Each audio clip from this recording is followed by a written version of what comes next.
Business plan बनाना, ये शब्द सुनते ही कई नए एंटरप्रेन्योर्स को एक टेंशन सी हो जाती है ना? पर घबराने की कोई बात नहीं है। आज हम इसी पूरी प्रक्रिया को एकदम आसान बनाने वाले हैं। हम समझेंगे कि एक ऐसा बिजनेस प्लान कैसे बनाया जाए जो सिर्फ कागज का एक टुकड़ा ना हो, बल्कि आपके बिजनेस की कामयाबी का सबसे बड़ा हथियार बने। तो चलिए सबसे पहले इस बुनियादी सवाल से शुरू करते हैं। आज की इस तेज रफ्तार दुनिया में जहां चीजें हर दिन बदल रही हैं, क्या हमें सच में एक बिजनेस प्लान की जरूरत है या ये बस एक पुरानी फॉर्मेलिटी बनकर रह गया है? आइए जानते हैं। और ये बात सच कहूं तो बिल्कुल सीधी और साफ है। बिना किसी प्लान के बिजनेस शुरू करना एक तरह से अंधेरे में तीर चलाने जैसा है। असल में सबसे बड़ा रिस्क प्लान बनाना नहीं, बल्कि कोई प्लान न बनाना है। ये दिखाता है कि शायद हम अपने ही आइडिया को लेकर सीरियस नहीं हैं। अक्सर लोग सोचते हैं कि बिजनेस प्लान बस फंड जुटाने के लिए होता है, लेकिन सच तो ये है कि ये उससे कई ज्यादा है। ये तो एक आईने की तरह है जो हमें हमारे बिजनेस की असली तस्वीर दिखाता है। ये हमारी पूरी टीम को एक साथ एक ही दिशा में लेकर चलता है और कामयाबी के लिए एक सीधा साधा रोड मैप तैयार करता है। तो ठीक है, ये तो समझ आ गया कि प्लानिंग क्यों जरूरी है, पर अब सवाल उठता है कि इस प्लान में होता क्या है। तो देखिए, किसी भी बिजनेस प्लान का दिल होती है उसकी स्ट्रैटेजी। चलिए अब इसी की गहराई में उतरते हैं। मतलब एकदम आसान भाषा में समझें तो स्ट्रैटेजी बस ये बताने का एक तरीका है कि हम अपनी मंजिल तक पहुंचेंगे कैसे।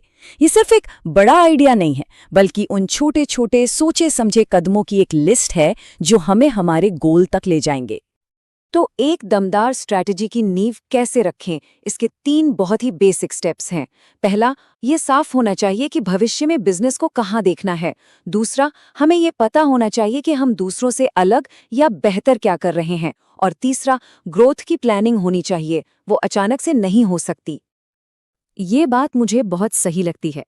देखिए, इंटरनेट पर आपको हजारों बने बनाए टेम्पलेट्स मिल जाएंगे, है ना? लेकिन एक कामयाब बिजनेस सिर्फ फॉर्म भरने से नहीं बनता।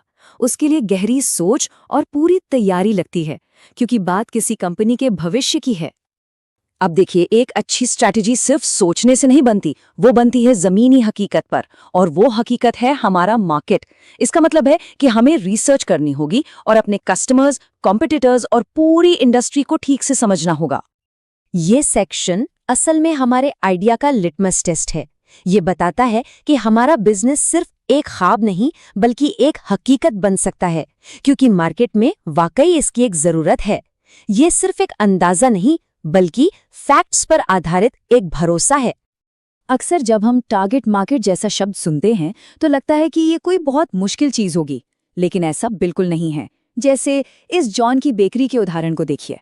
उन्होंने कितने सिंपल तरीके से बताया है कि उनके कस्टमर कौन हैं, उनकी उम्र क्या है, इनकम क्या है, एकदम साफ। ये तो और भी मजेदार है, अपने कॉम्पिटिटर्स को जानना। ये किसी जासूसी से कम नहीं है।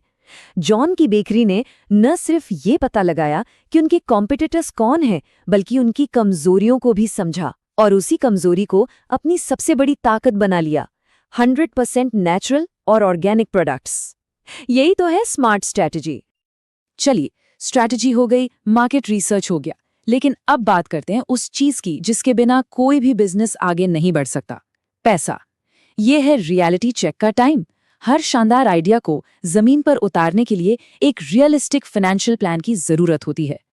और ये वो सवाल है जो हर किसी के दिमाग में सबसे पहले आता है कि भाई बिजनेस शुरू करने में आखिर पैसा लगेगा कितना। इस सवाल का जवाब स्टार्टअप कॉस्ट की कैलकुलेशन में छुपा है। चलिए देखते हैं कि इसमें क्या क्या सोचना पड़ता है। ये एक बहुत काम की चेकलिस्ट है, क्योंकि अक्सर हम बड़े बड़े आइडियाज में खो जाते हैं और इन छोटी छोटी लेकिन ज़रूरी चीज़ों का हिसाब लगाना भूल जाते हैं, जैसे दुकान या ऑफिस का किराया, मशीनें, लाइसेंस, सैलरी, मार्केटिंग। ये सब खर्चे जुड़कर ही असली लागत बनती है। जैसे जॉन की बेकरी के केस में उन्हें चाहिए थे $3,70,000। ये एक ठोस नंबर है, कोई हवाई बात नहीं। ये दिखाता है कि स्टार्टअप कैपिटल का मतलब सिर्फ एक कॉन्सेप्ट नहीं, बल्कि एक असली रकम है जिसकी प्लानिंग करनी पड़ती है। और यहीं पर ज्यादातर लोग सबसे बड़ी गलती कर बैठते हैं, बहुत ज्यादा उम्मीदें लगा लेना। मतलब ऐसे फाइनेंशियल प्रोजेक्शंस बनाना जो हकीकत से कोसों दूर हों। याद रखिए, आपके अनुमान जितने ज्यादा जमीनी हकीकत पे आधारित होंगे, निवेशक उतना ही ज्यादा भरोसा करेंगे।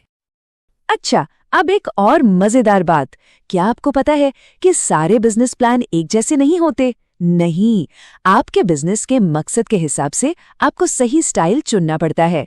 चलिए, 2 मेन तरीकों पर एक नजर डालते हैं। तो सोचिए, आपके सामने 2 रास्ते हैं। एक है ट्रेडिशनल प्लान, ये एक तरह से पूरा डिटेल्ड हाईवे है जो उन लोगों के लिए है जिन्हें बैंक से बड़ा लोन चाहिए। और दूसरा है लीन स्टार्टअप प्लान, ये एक तेज छोटा रास्ता है जो किसी नए आइडिया को जल्दी से मार्केट में टेस्ट करने के लिए परफेक्ट है। तो सवाल ये नहीं है कि कौन सा प्लान बेहतर है, सवाल ये है कि आपके बिजनेस के लिए अभी इस वक्त कौन सा प्लान सही है। क्या एक बड़ा लोन चाहिए या मार्केट से जल्दी फीडबैक? इसका जवाब ही बताएगा कि कौन सा रास्ता चुनना है। तो अब हम लगभग आखिर में आ गए हैं और यहाँ एक बहुत जरूरी बात समझनी है। बिजनेस प्लान कोई ऐसी चीज नहीं है जिसे एक बार बना के भूल जाएं। असल में ये एक जिंदा चीज है, एक ऐसा टूल जो आपके बिजनेस के साथ साथ बढ़ता और बदलता है। और यही इस पूरे डिस्कशन का सबसे जरूरी हिस्सा है। आपके प्लान की असली कीमत उसे बनाने में नहीं, बल्कि उसे रोज इस्तेमाल करने में है। उसे एक डायरी की तरह समझिए जिसे आप बार बार देखते हैं, अपडेट करते हैं और मुश्किलों में एक गाइड की तरह इस्तेमाल करते हैं। तो आखिर में बस इतना याद रखिए, आपका बिजनेस प्लान सिर्फ इन्वेस्टर्स के लिए नहीं है, वो असल में आपके लिए है। ये एक कंपास की तरह है जो बिजनेस के लंबे सफर में हमेशा सही दिशा दिखाता रहेगा। Thanks for watching the video. Like and share the video. Subscribe the Rise and Scale channel for more such interesting and knowledgeable content.